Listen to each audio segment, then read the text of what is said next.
Psalms chapter 33 verse 13. The Lord looks down from heaven. He sees all the children of man. The Lord looks down from the heaven. He sees all the children of man. యెహోవా ఆకాశంలో నుండి కనిపెట్టుచున్నాడు. ఆయన నరులందరినీ దృష్టించుచున్నాడు. యెహోవా ఆకాశంలో నుండి కనిపెట్టుచున్నాడు అంటే ప్రతి మానవుని దేవుడు ఆకాశంలో నుండి చూస్తున్నారు.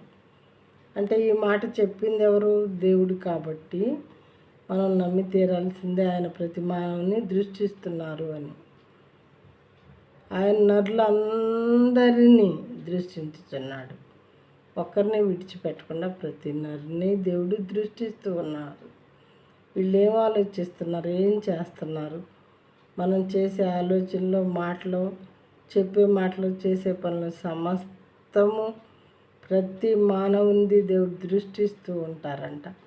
ఈ వాక్యం వినేటటువంటి సహోదరి సహోదరుడా, మనం కాన్షియస్ కలిగి ఉండాలి. దేవుడు మనం ఏం చేస్తున్నా అది దృష్టిస్తున్నారు. చెడ్డ పనులు చేస్తూ ఉంటే భయపడి వారముగా ఉండాలి. అమ్మో దేవుడు మనల్ని చూస్తున్నారు అని. ఈ వాక్యాన్ని నమ్మితే ఖచ్చితంగా ప్రతి ఒక్కరికి భయం అనేది కలుగుతుంది. అమ్మో దేవుడు చూస్తున్నాడు, దేవుడు చూస్తున్నాడు అని. వాక్యాన్ని విశ్వసించినట్లయితే మనకి మేలు జరుగునదిగా ఉంటుంది.